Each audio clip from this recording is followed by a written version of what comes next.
Perkenalkan, nama saya Diba Falawik Ratma. Saya berasal dari kelas manajemen D. Di sini saya akan menjelaskan tentang buku besar. Selamat menyaksikan.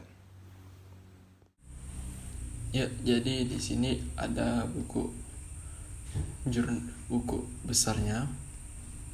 Di sini saya sudah mengerjakannya dan sekarang saya akan menjelaskan bagaimana semua angka-angka ini berada di debit atau di kredit. Jadi buku besar itu adalah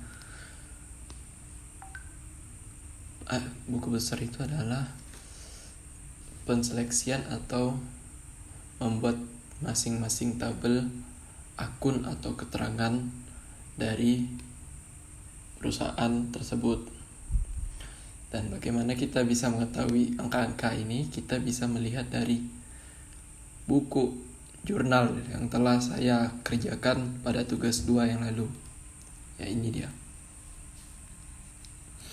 Jadi kita memasukkan angka-angkanya yang bersumber dari jurnal umum. Dan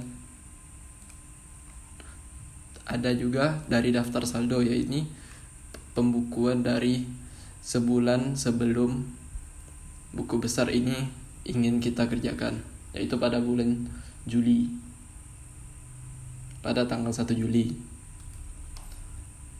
Jadi di buku besar ini yang pertama ada keterangan kas. Di sini kas merupakan modal dari perusahaan itu sendiri. Mengapa di sini pada tanggal 1 Juli terdapat Rp9.160? Karena pada daftar saldo bulan tanggal 1 Juli, kas di BNI perusahaan Studio Foto memiliki kas atau modal sebesar 1.960.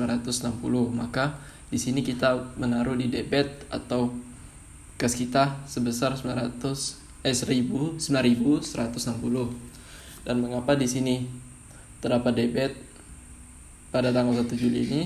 Karena pada transaksi ini kas bertambah karena adanya penambahan kas pada keterangan itu, maupun di kredit itu artinya kas mengalami pengurangan atau mengalami pengeluaran sampai seterusnya sampai tanggal 31 Juli.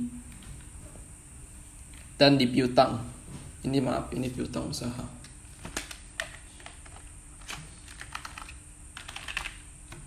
Nah, di piutang usaha ini pada tanggal 1 Juli, piutang usaha perusahaan ini memiliki piutang usaha sebesar 1.350.000. Dan pada tanggal 2 Juli, piutang usaha ini sudah dibayarkan oleh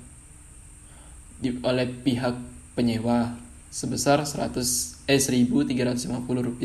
Dan karena ini piutang usahanya sudah dibayarkan, maka piutang usaha itu berkurang, maka ditaruhnya di kredit. Jadi 1.350 yang ada saldo piutang usahanya dikurang pada kredit 1.350 menjadi Rp0 piutang usahanya.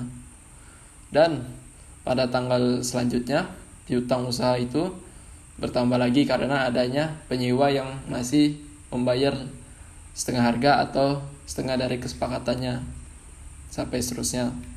Dan pada perlengkapan pun sama seperti kas tadi. Sewa kendaraan juga sama, peralatan sama, tidak ada yang berubah walaupun tidak ada transaksi, tetap ditulis walaupun hanya satu. Nah, di akumulasi di persiasi peralatan kantor pun tidak ada dijelaskan atau dikasih tahu keterangan, tapi kita menulis juga tabel ini karena apabila nanti ada yang menanyakan di mana tabel ini, maka kita bisa menjelaskan bahwa tabel ini ada tapi tidak ada isinya. Walaupun tidak ada isinya tetap ditulis, tetap dibuat. Nah, pada utang usaha ini pada tanggal 1 Juli, utang usaha perusahaan ini sebesar Rp250. Dan pada 3 Juli perusahaan berhasil membayar utang usaha dan melunaskannya. yang dimana membuat saldo hutang usaha itu di debit juga 0, di kredit juga 0. Dan pada tanggal 5 Juli hutang usaha juga bertambah lagi hutang usaha berkurang karena perusahaan membayarkan sebesar Rp5.000 sampai seterusnya. Pada hutang gaji juga sama tabel yang kosong sebelumnya, tetap ditulis supaya tidak mengalami kesalahpahaman. Pendapatan diterima di muka juga sama, beban yang harus dibayar juga sama, modal juga sama. Prive ini pemilik perusahaan mengambil modal usaha untuk kepentingannya pribadi. Di sini pada tanggal 1 Juli pemilik usaha telah mengambil prive sebesar Rp300 karena untuk keperluan pribadinya, dan pada tanggal 1 Juli juga mengambil prive-nya sebesar Rp1.000. Maka terjadilah penambahan prive sebesar Rp1.300. Nah, sama pada pendapatan jasa potret. Ini pada jasa potret indoor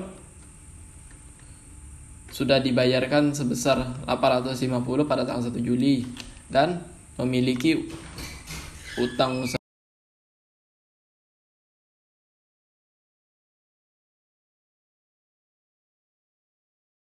pada jasa potret outdoor juga sama. Dan pada bagian beban cetak foto, perusahaan melakukan pencetakan pada tanggal 1 Juli sebesar ini dan melakukan pencetakan lagi sebesar Rp305 dan Rp900 dan menjadi segini. Ya, mari kita lanjutkan. Maaf ada gangguan sebentar tadi. Tadi kita sampai di beban cetak foto. Perusahaan melakukan pencetakan foto lagi dan perusahaan mengeluarkan biaya sebesar Rp2.565, sama seperti sebelumnya. Pada beban sewa kantor juga sama. Beban sewa peralatan sama, perusahaan mengeluarkan dana lagi untuk membayarnya. Nah, pada beban gaji, perusahaan membayar gaji para akuntan paruh waktu dan karyawan lainnya sebesar Rp1.000 dan Rp1.000 yang masing-masing, yaitu akuntan paruh waktu sebesar Rp600, supervisornya sebesar karyawan lainnya sebesar Rp400. Sampai pada beban listrik sama juga, beban perlengkapan juga sama, beban iklan kita lihat dari itu juga sama. Beban kendaraan operasional tidak ada tapi tetap kita tulis. Beban depresiasi peralatan kantor juga kita tulis walaupun tidak ada. Dan pada beban lain-lain, perusahaan mengeluarkan banyak juga modal di sini. Oke, itu merupakan penjelasan saya bagaimana mengisi tabel-tabel buku besar. Nah, pada di akhir buku besar itu kita diwajibkan untuk menulis daftar saldo pada akhir tanggal. Di sini ada nama akun debit dan kredit. Di sini pertama ada kas. Kita lihat di sini kasnya Rp12.085. Mari kita lihat pada buku besarnya. Ya, sama. Kasnya pada akhir Rp12.085. Oke, mari kita lanjutkan lagi. Piutang usaha Rp28.850 sama sampai seterusnya. Ini yang pada kredit utang usaha, karena pada utang usaha perusahaan mengalami kredit sebesar Rp5.750 yang dimana belum dibayar oleh perusahaan. Nah, sesuai semua akuntansi itu pada debit dan kredit itu harus balance. Maka di sini terdapat jumlah. Di sini adalah jumlah dari kas sampai beban lain-lainnya. Di sini saya menggunakan rumus sum dan hasilnya adalah 37.800. Dan begitu juga pada kredit. Sama hasilnya 37.800. Dan daftar saldo ini dinyatakan balance karena kredit dan debitnya sama. Nah, itulah merupakan penjelasan singkat dari saya tentang bagaimana mengisi buku besar dan membuat buku besar. Saya mohon maaf apabila ada kekurangan kata, apabila saya menjelaskannya kurang jelas. Saya akan belajar lagi untuk bagaimana cara menjelaskan yang baik dan benar. Mohon maaf apabila ada salah-salah kata. Saya tutup video ini. Terima kasih telah menonton. Assalamualaikum warahmatullahi wabarakatuh.